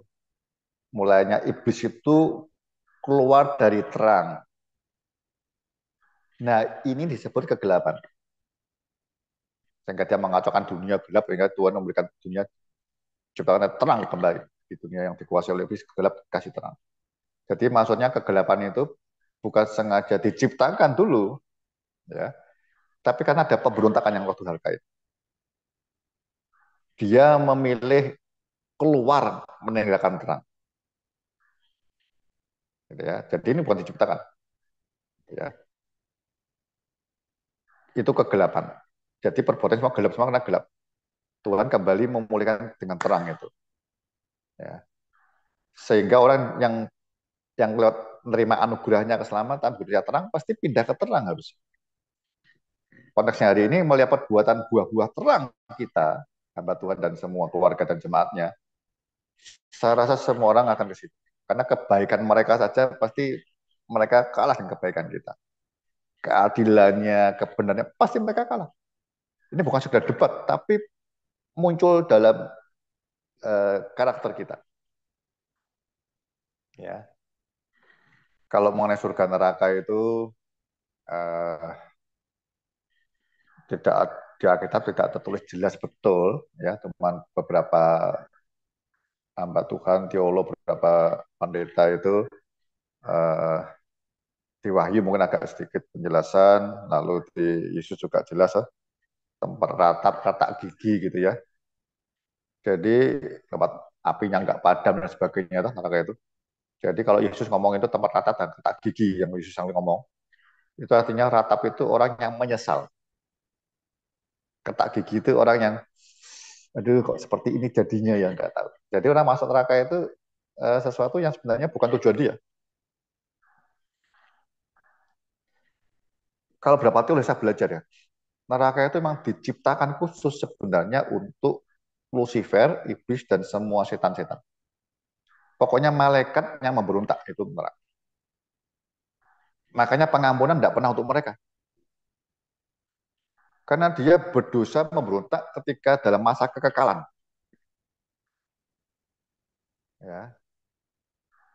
Tinggal bersama dengan Tuhan di sana. Kalau manusia lain, manusia itu diciptakan di dunia, ditipu oleh kuasa gelap ini, oleh iblis ini. Ya. Ini kepingin semua, ini marah ini, dia menciptakan makhluk yang baru, Adam dan Hawa. Lucifer mau marah, ini dia dekat Tuhan dulu, kata Bapak di surga, kata Allah, kata begitu dah. Dia tahu neraka buat dia. Makanya dia pengen bawa orang semua ciptaan Tuhan ke neraka, dia ingin balas seperti itu. Tapi Tuhan segera berkata Tuhan jatuh aja, dia langsung segera datang. Kemuliaannya hilang, dia lihat telanjang, Tuhan langsung beri pakaian sama Tuhan. Ya. Jadi neraka pada hakikatnya itu diciptakan, dibuat Tuhan untuk iblis yang tidak bisa masuk surga lagi. Hukumannya kekal. Ya. Itu. Manusia harusnya surga semua, pun dia nyiptakan mengasihi manusia. Diciptakan sesuai gambar dia. Malaikat iblis tidak. Manusia ciptakan serba gambar Kristus, walaupun gambar Allah, walaupun tidak 100% sama ya. Kemuliaannya sama? Enggak. Kuasanya sama? Enggak. Ya. Diberikan. Tapi enggak nyerupai Allah. Kalau nyerupai Allah kan enggak mungkin. Loh. Pencipta menciptakan ciptaan sesuai dengan pencipta kan enggak mungkin bisa. Ya, di bawah pasti. Ya. Jadi manusia kita dosa pun Tuhan berikan sebenarnya maunya surga semua. Makanya dia datang ingin menyelamatkan. Yesus mati itu bukan untuk setan, bukan untuk Lucifer, untuk manusia yang dia kasih. Nah, karena manusia ketutup kegelapan itu, ya, dia dihadapkan ke terang, dia harus memilih. Kehendak bebasnya sebenarnya bukan bebas betul. Bebasnya cuma milih dua aja. Tetap dalam kegelapan dengan iblis, atau sekarang pilih terang. Kita punya free will, kehendak bebas, tapi nggak bebas sepenuhnya, nggak ada yang lain, yang cuma dua aja itu. Baik itu kira-kira sederhananya. Jadi Kalau kita, ini sama toh, kita belajar, kita ini anak-anak terang, berbuat kebaikan, keadilan, kebenaran. Jangan yang kegelapan seperti yang diperbuat manusia. Tapi kita seringkali juga nggak terima kan? Wah gitu aja, masa nggak bisa lah. Nah, itu awal hati-hati. Kita lihat, kita udah bawa Tuhan dekat, sekali kita tidak atau kesulitan memahami, percaya 100% dengan firman Tuhan. Aku mau taat betul. Itu artinya apa? Kuasa-kuasa gelap masih apa ya? Iblis masih terus mengejar kita itu loh. Lah gitu makanya kita jangan mau marah terus. Kita minta ampun. Marah dia lalu masuk dia. Itu mulai dari Kain kan. Marah emosi. Tuhan ngomong hati-hati. Dan teruskan ya. Kalau hatimu panas, ini dosa iblis lah mengintip di depan pintu. Tinggal masuk. Ya saudara lihat pergumulannya kan. Apalagi orang-orang yang belum kenal Kristus. Jadi saudara kalau memberitakan Injil keselamatan itu tidak sekedar ngomong, tapi perlu doa, kuasanya perlu dinyatakan. Tuhan dalam nama Yesus kuasa gelap dipatahkan. Dan mereka melihat terang itu. Yang kedua kalau saudara lihat ngajar khotbah pada jemaat, hatimu muncul dulu ngerti, seperti hati Bapak. Nah, manusia itu tujuannya surga. Anda khotbah lihat jemaat yang males-malesan, nggak mau bertobat, nggak mau percaya firman Tuhan, nggak mau hidupnya masih dosa terus, Anda sedih. Berdoa dalam nama Yesus, kuasa itu bekerja, kuasa kebangkitan. Anda datangin, jangan ngomong, doain gitu loh. Jadi Anda tahu hati seperti Allah Bapa, hati Kristus dan Roh Kudus. Pengampunan untuk kita, jangan mau dijebak oleh iblis. Nanti hatimu akan benar akan berubah. Nggak asal khotbah, jemaat buat jengkel ya kita ikut jengkel. Aduh, nyesel. Nah, yang berikutnya saya akan ngomong tentang anak-anak. Seringkali orang tua sama anak kalah tuh. Karena sebenarnya dosa, nggak apa-apa lah. Dosa-dosa kecil, jangan. Terhilang. Neraka dan surga itu kekal. Ya. Surga sudah ada, itu tempat tinggalnya Tuhan. Neraka tidak ada dulu itu. Saya belajarnya begitu. Dibuat neraka hanya untuk iblis. Karena iblis nggak ada tempat di surga. Tapi iblis mau ngajak semua manusia ciptaan Tuhan itu masuk ke situ semua. Sementara begitu Pak Budi, luar biasa pertanyaannya. Nanti kita sambung lagi. Baik, terima kasih Pak. Terima kasih. Semoga menjelaskan sedikit ya. Terima kasih. Sangat jelas. Ya, silakan Pak Hendrik. Baik Pak. Tunjukkan wajahnya. Ini Pak. Masa wajahnya nggak kelihatan Pak? Terang, terang. Sip. Lanjut, Bro. Dia mau ini Pak, tertarik untuk bertanya tentang menelanjangi. Berbicara tentang menelanjangi tadi, Pak Hondarka memberikan contoh Pak Hondarka berjumpa dengan rekan hamba Tuhan yang merokok, terus akhirnya dia buang rokoknya. Nah, kalau ini saya ada sebuah entertainment lah di YouTube atau apa itu, mereka itu orang-orang pecandu dulu, narkoba dan segala macam gitu. Nah, mereka memberi kesaksian, tetapi dari kesaksiannya itu mereka itu seolah-olah itu kesannya bangga gitu loh. Nah, itu kayak gimana ya, Pak? Apakah itu kalau dia orang bilang itu menelanjangi gitu. Jadi kesannya itu waktu mereka hidup dalam apa itu, wah, kayaknya oke gitu. Tetapi ya mereka tidak menekankan pentingnya mereka keluar dari apa yang mereka perbuat masa lalu. Itu kayak gimana? Itu apakah termasuk menelanjangi atau gimana itu, Pak? Ya, pertanyaan bagus ya. Saya itu suatu hari saya dulu gak lah. Saya dulu kalau bersaksi itu bagaimana saya dengan kuasa gelap dan dosa saya gitu ya. Saya beri kesempatan kesaksian 15 menit. Hampir 12 menitnya saya bercerita tentang dosa saya. 3 menitnya saat kita ketemu Yesus, saya bertobat. Titik. Nah, lalu saya dikasih tahu hamba Tuhan senior. Paul Karim juga ngomong sama saya begini. Kesaksian itu hati-hati di depan jemaat. Ya. Jemaat notabene sudah mengerti tentang kebenaran. Ya. Jadi kesaksian itu yang betul, Anda melanjangi iblis itu, cerita itu dosa apa, ya. Ini bedakan antara kita menelanjangi dan ada istilah hamba Tuhan itu beritahu saya, jangan entertain iblis. Iblisnya disenangkan loh, ngomongnya banyak, dosanya, masa lalunya kegelapan itu ya. Orang makin ngerti dosa. Oh begitu ya. Paling tidak imbang lah ngerti dosa, lalu kemudian bagaimana proses bertobatnya, bagaimana Anda milih ini yang benar, bagaimana setelah itu proses kita bisa meninggalkan ini. Saya mulai ngejar yang ini. Nah, itu yang perlu diajarkan untuk jawab saksi. Jadi kesannya bukan mengentertain iblisnya yang disukakan panjang, iblisnya sebentar toh. Enggak. Saya cerita bagaimana saya itu sangat bagaimana saya berjuang melepas rokok saya. Ya. Saya sampai ninggal tiap sore saya harus dijemput sama geng saya ya.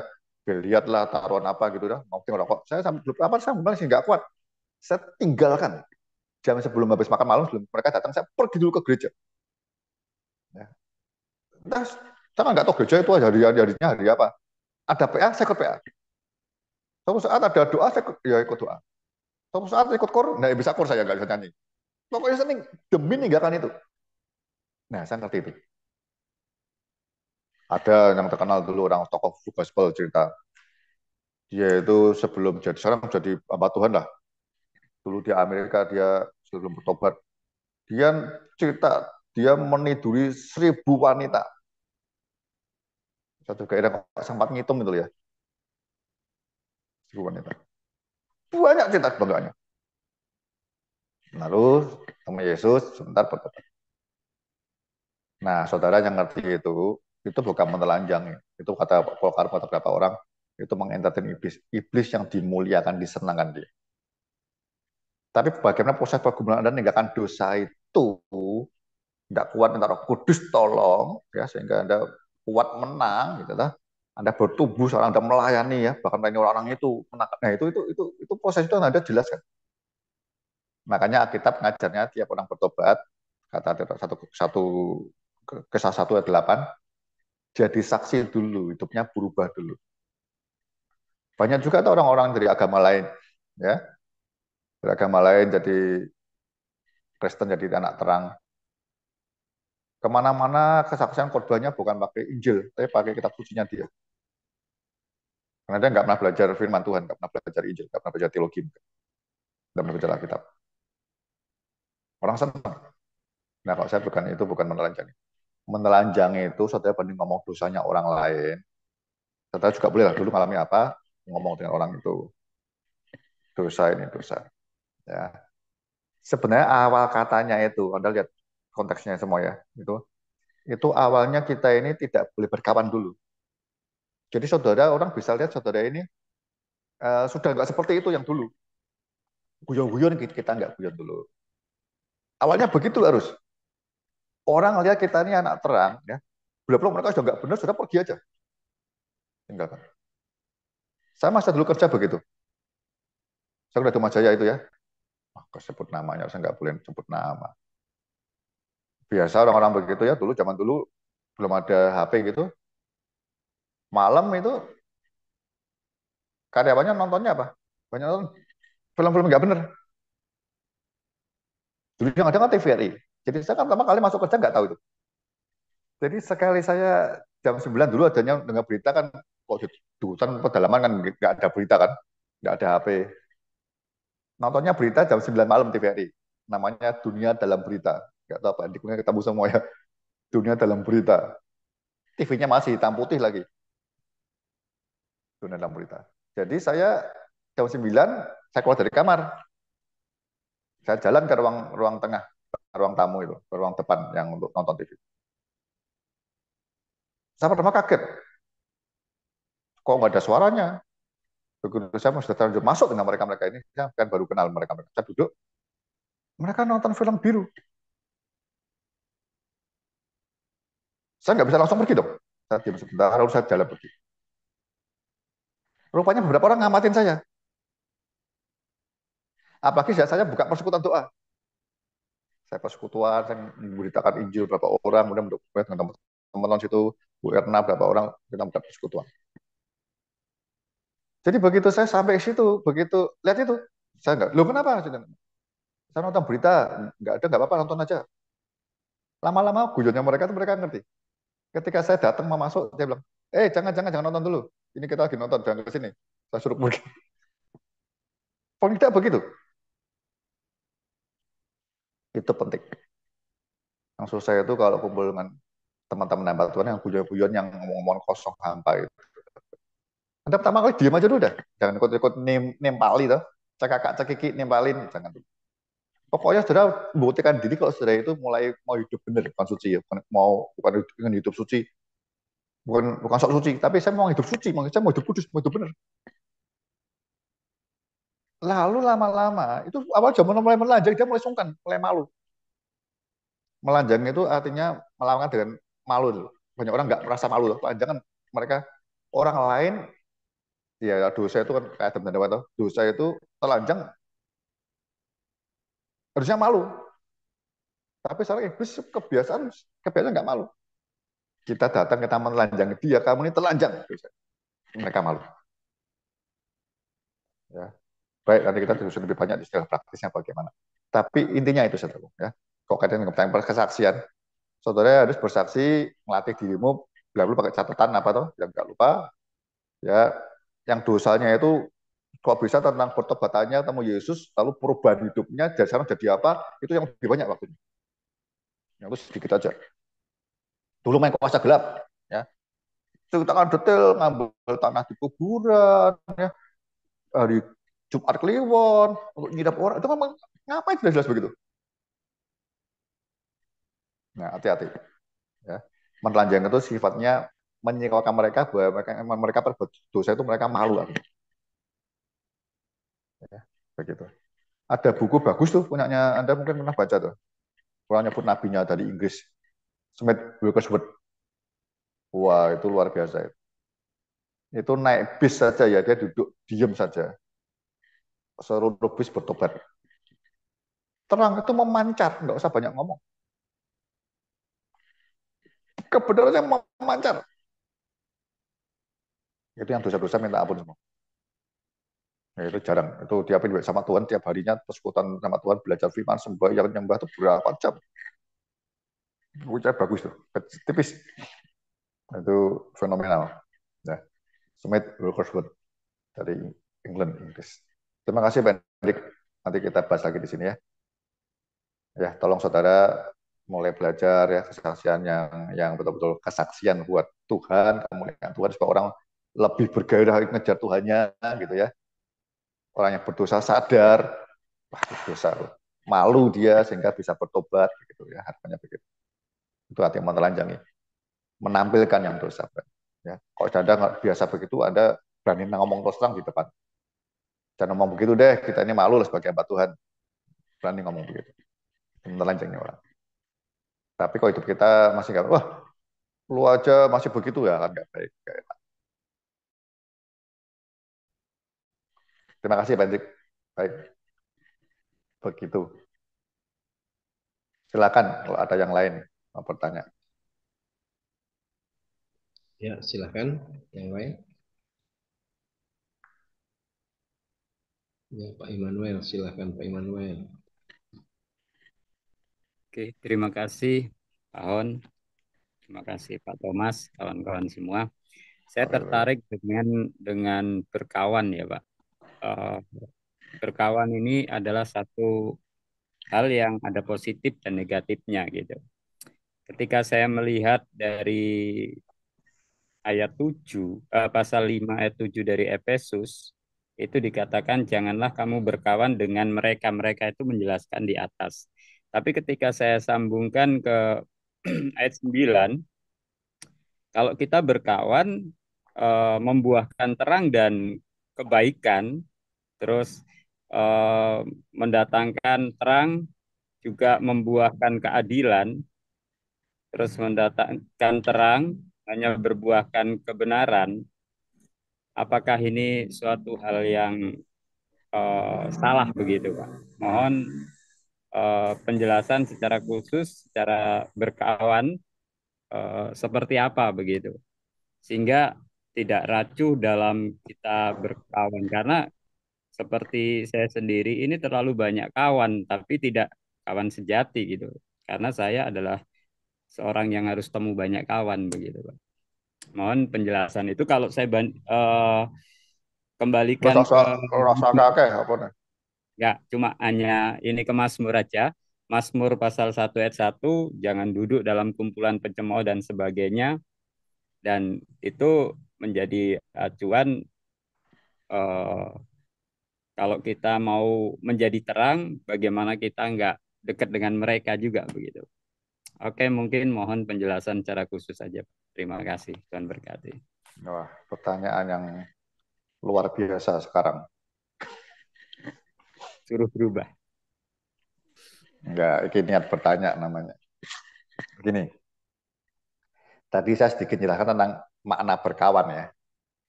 Ya kalau pakai istilahnya Pak Emmanuel mungkin kawan sejati lah gitu ya. Jadi sebutkan berkawan itu kita mungkin kenal banyak orang. Kan nggak mungkin berkawan semua toh. Kawan ini jelaskan itu kawan yang kita intens ketemu gitu. Anda kalau bilang kawan, kawan mungkin misalnya Pak Emmanuel kawan dekat lah. Kawan dekat yang kalau ada apa-apa sudah cerita ke siapa? Gitu. Ya orang bilang ada yang bilang sahabat. Pokoknya yang tidak boleh berkaitan sama orang-orang yang seperti itu, yang orang-orang yang pencemooh dan dosa semua itu, Anda tidak boleh sering ketemu tiap hari bila perlu. Gitu. Kawan itu kalau ada apa-apa, saya mau berkawan ya. Maaf ya, mungkin saya seluruh harusnya saya sahabat buat semua orang, sahabat saya ini. Tapi tidak eh, tidak terbatasi mungkin dengan beberapa orang saya lebih dekat seperti itu. Gitu. Saya bisa apa-apa, saya kontaknya siapa, ada orang rapat, saya japri kemana. Itu yang tak anggap berkawan. Lainnya juga sahabat, tapi ya belum belum cair aja gitu ya. Nah, yang dimaksudnya begitu, yang intens ketemu dulu. Jadi kalau ya orang bilang Pak Manan dia bilang mungkin teman dekat lah gitulah. Jadi ada teman dekat itu, misalnya ada santai hari ini mau mau ngobrol-ngobrol sama siapa ya. Nah kan nggak bisa semua orang toh, ya sama Kapolsek kenal, ya nggak bisa ngobrol setiap saat itu ya kenal tapi bukan kawan. Kawan kok Anda pengen apa, bawa punya apa, pengen berbagi ke siapa, itu kawan. Kawan pokoknya yang sering kita ketemu dia sampai kenal kita, kita kenal dia. Dan intens ketemunya intens itu kawan. Kok banyak orang ya kawan ya silakan. Itu dulu yang pertama. Nah seperti itu kalau kawan itu seringnya berdosa, ngomongannya berdosa, main perempuan terus, jangan kumpul terus. Dia lagi di lokalisasi ada ke situ, mau berkawan, ya jangan, jangan Pak Im ya, jangan.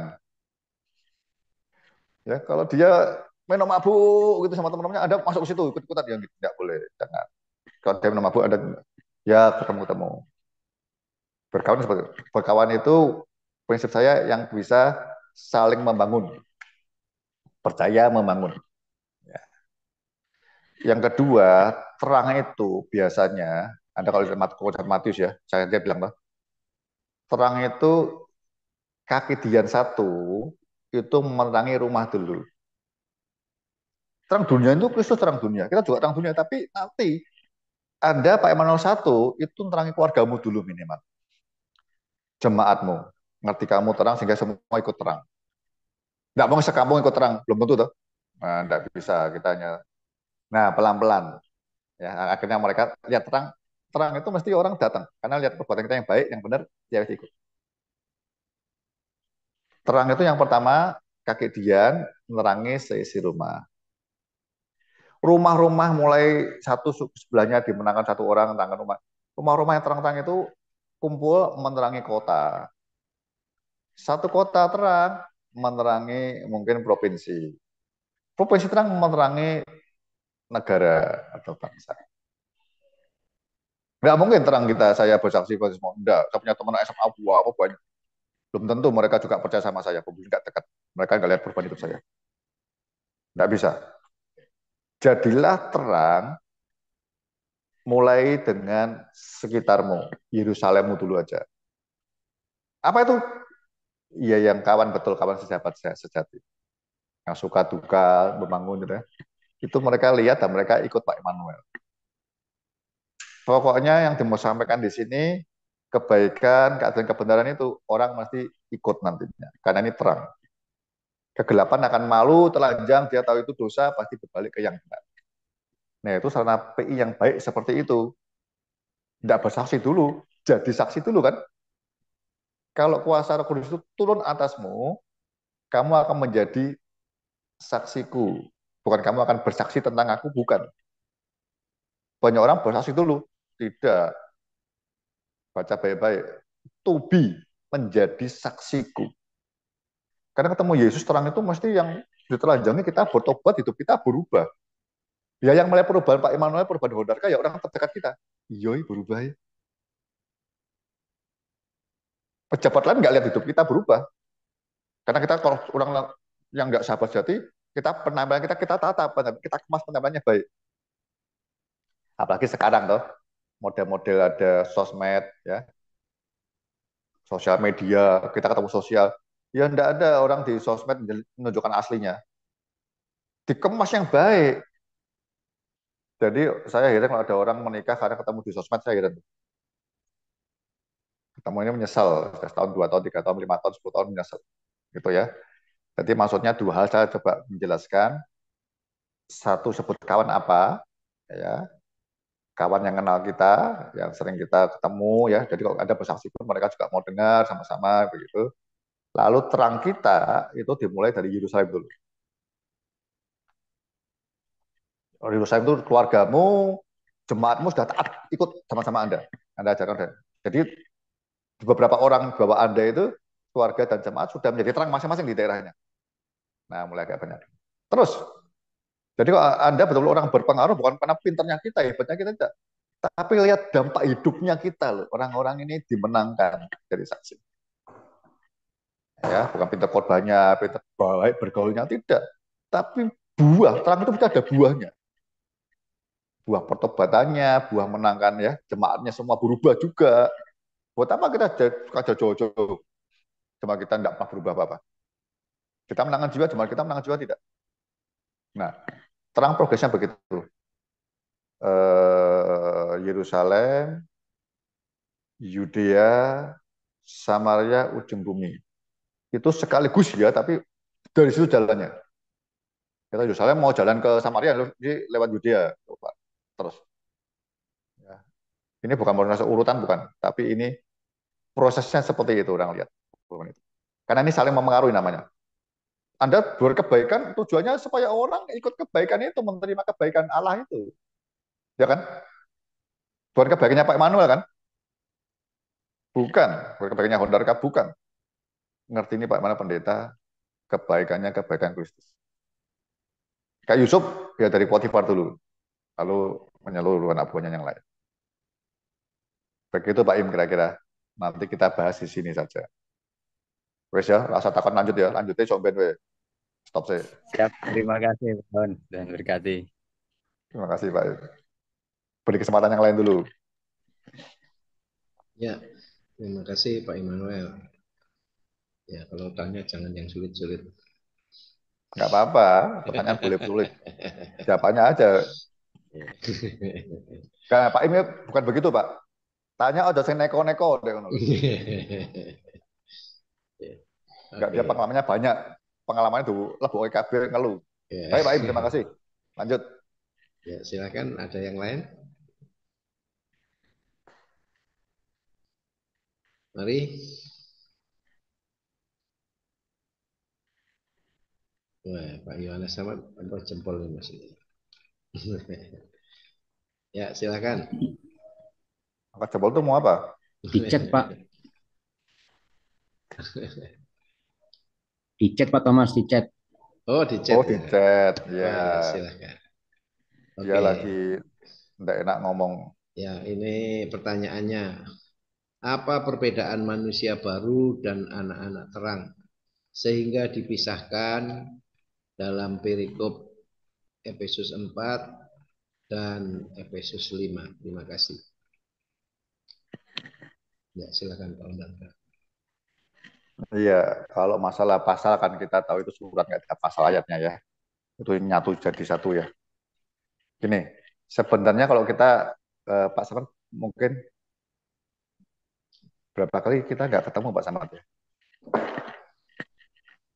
Gini, mungkin Pak Samad ngikuti prosesnya lah, sensi kita ya, bagaimana diskusi kita yang menarik misalnya tentang marah menarik kan ya. Jadi sempat ya cukup cukup cukup memang itu lebih dalam gitu ya. Karena ada istilah marah kudus dan sebagainya gitu. Jadi kalau saya begini, karena tadi yang disampaikan di manusia baru pun ya, pakaian baru itu kan ada istilah di Kaisunnya juga ada di situ ya, dalam kebenaran yang Allah ciptakan itu. Jadi polusi itu sepertinya buat saya rangkaiannya begini. Dia menjelaskan ketika masuk pasal 4-nya ya, dia mau menjelaskan bahwa sesungguhnya kalau kita tahu doktrin kebenaran firman yang benar, itu kita sekarang terapkan dalam hidupmu. Saya kenakan pakaian baru. Yang lama harus buang. Ya, toh? Tapi sepertinya pergumulan di jemaat Efesus muncul banyak pertanyaan. Ya mungkin sedikit orang nggak bisa terima penjelasan, banyak perdebatan banyak gitu. Sehingga masuk pasal 5-nya, Paulus tegaskan, ya, kamu ini sebenarnya anak-anak Allah yang terkasih. Nurutlah, mulai masuk lebih dalam. Kalau tadi dalam tanda kutip pakaian, sekarang dipaksakan. Kau harus mengenakan pakaian baru karena kau ini anak Allah, peniru Allah, ya, peniru bapakmu. Jadi orang lihat kau itu lihat bapak. Karena sepertinya banyak-banyak yang kegeraman, kepahitan, marah, dusta. Banyak orang kan ngomongnya ini manusiawi gitu loh. Ditegasin lagi, ditambahin ya. Waktu itu ya banyak dosa seksual ya. Ini harus dibuang ya. Percabulan, lalu kecemaran tidak boleh. Nah, Paul tegaskan itu semua kegelapan. Sekarang masuk lebih ke arah untuk jadi saksinya. Kamu sekarang anak-anak terang. Jadi ini proses untuk pendalaman aja. Yang pasal 5 ayat 1 tuh lebih ke privasinya. Tuhan ngomong, kamu ini anak-anakku loh. Mau taat. Karena begitu. Ya. Nah, yang pasal 5 yang kita baru belajar terang itu dia menjelaskan. Aku ini terang, kau anak-anak terang. Terang itu muncul buahnya. Itu supaya mau mulai menunjukkan keluarnya seperti apa. Jadi harus tegas betul, pakaian baru dipakai harus. Harus nurutin karena terang gelap tidak bisa bersatu. Ini secara teologisnya mau doktrinal tentang anak lain ditekankan tuh. Ya. Kalau kamu ngomong mengenakan pakaian baru, kamu ngomong anak Allah, ada buahnya muncul. Lalu yang baik kata ujilah loh. Begitu ditekankan 3 hal kebaikan, keadilan, kebenaran, mereka suruh muji lihat. Mereka suruh muji setelah tahu 3 hal itu ya. Aku sekarang ini sudah mengenakan pakaian baru, sudah mengenakan manusia lama, pakaian lama, atau mengenakan pakaian baru belum? Atau aku baru setengah nanggalkan, setengah pakai. Suruh muji. Atau suruh muji sekarang. Ya. Aku sekarang jadi anak-anak Allah atau masih anak-anak kegelapan nih? Atau anak-anak durhaka nih? Suruh muji. Aku ini sekarang sudah mau bener apa aku masih senang kumpul sama orang-orang yang kegelapan ini ya? Nah, mulai ujilah hal yang berkenan. Setelah ditandai dengan terang tadi. Maaf, buahnya. Kamu kalau terang, pasti tidak bisa, satu kegelapan nggak mungkin bisa. Nggak mungkin bisa. Nah, kasih tahu buahnya. Kebaikanmu beda dengan yang lain. Keadilan kebenaranmu beda. Terang itu berbuahkan begitu. Jadi perbuatan-perbuatan kegelapan cepat yang dibuang. Kalau saya bacanya seperti itu. Jadi dia sepertinya seorang ayah ya, Anda nasihati anakmu, jemaatmu, masih ngeyel loh. Ah gitu aja nggak boleh Pak. Lu ya nggak boleh, kamu kan anakku. Mulai private ditarik anak yang kekasih. Ya. Aku ini belinya mahal. Karena itu kalau Bapak sama Yesus ya. Jadilah penurut. Nah, yang ketiga, aku ini terang dunia loh. Dunia sudah melihat kebenaran, keadilan dalam hidupku. Kebaikan hanya aku yang punya. Tapi dunia tidak bisa melihat aku dari anak-anaknya. Dari anak-anak engkau berbuahlah seperti itu. Buah terang itu muncul. Nanti dunia akan melihat engkau ini anak-anakku. Kalau sudah begitu, pasti kita mau mengenakan pakaian baru. Pakaian lama kita akan kita buang. Sementara seperti itu Pak Samad. Nanti saya rasa kalau ada semua teman-teman saya tahu lah gembala lah. Anda mengajar satu topik, makanya saya bilang cepat memahami apakah khotbah topik minggumu ini sudah dikerjakan atau belum. Kalau belum minggu depannya jangan bahas topik lain, jangan. Jangan masih bergumul nggak bisa terima, jangan bahas itu lagi. Ditekankan kenapa topik minggu lalu itu terlalu penting. Jelaskan lagi dengan lebih sungguh-sungguh, lebih minta urapan Tuhan, singkapan kebenarannya. Dia tahu hatimu itu pengen kau itu selamat semua, jadi saksi semua. Terasa jemaat lebih penting urusan private lebih tahu dulu. Jadi pendeta nggak ngajarnya baik, enggak baik kayak guru PKK bukan, kayak guru etika bukan. Tapi hamba Tuhan Gembala ini Kristen itu, Kristus itu pada Bapak Ibu itu bicara masalah hidup mati, hidup kekal, mati kekal. Agama lain ngajar baik, enggak baik mungkin agama lain. Kita tidak benar, benarnya hidup ini mati. Apa kita nggak serius? Tugas kita bukan khotbah loh, saudara. Tugas menggembalakan loh. Mengajar sampai mereka itu dibawa jadi anak penurut. Terang, diselamatkan. Nanti masuk topik berikutnya, yang berikutnya. Sampai ini ngomong tegas, suami istri itu tuh istri gua itu lebih sadis lagi tuh. Keras itu. Istri, ya hati-hati. Nah, tak rasa Anda sebagai orang tua, sebagai gembala, pengajar, harus punya hati seperti Paulus. Penuh kesabaran demi anak-anak jemaat Anda, tidak ada yang hilang. Tidak hanya hilang toh, bertumbuh, betul-betul mengenakan pakaian baru, betul-betul jadi betul-betul firman Tuhan, benar-benar terangnya berbuah, nggak usah cepat-cepat, ya. Itu hati itu yang saya rasa hampir hilang di para pendeta. Kesenangan khotbah, ya. Apalagi ikut-ikutan tren ya. Anda ngundang pendeta besar-besar apa diundangi, wah itu bahaya. Ajaran yang ditetapkan sebagai bapak gembala dan jemaatmu ya engkau ini. Jangan serahkan ke yang lain. Nanti ada kesulitan.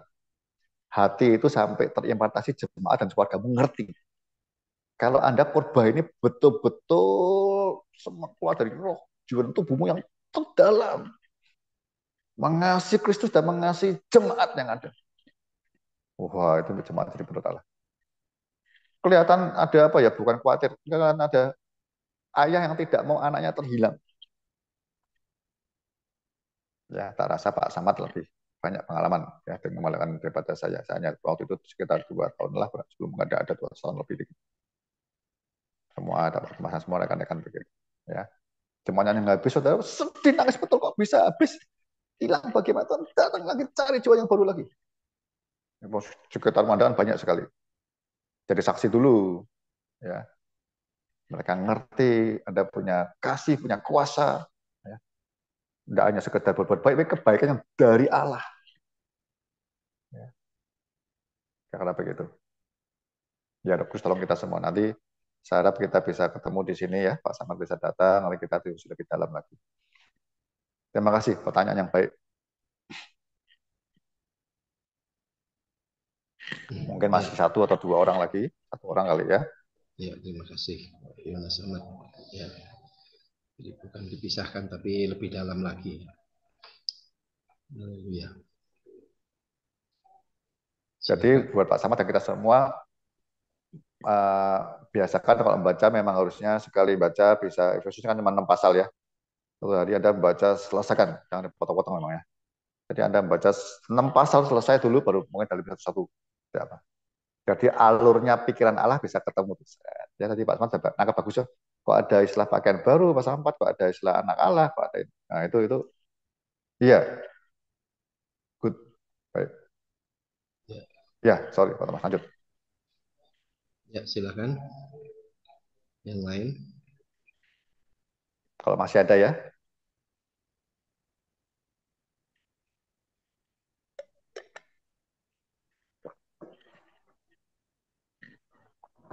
Haleluya.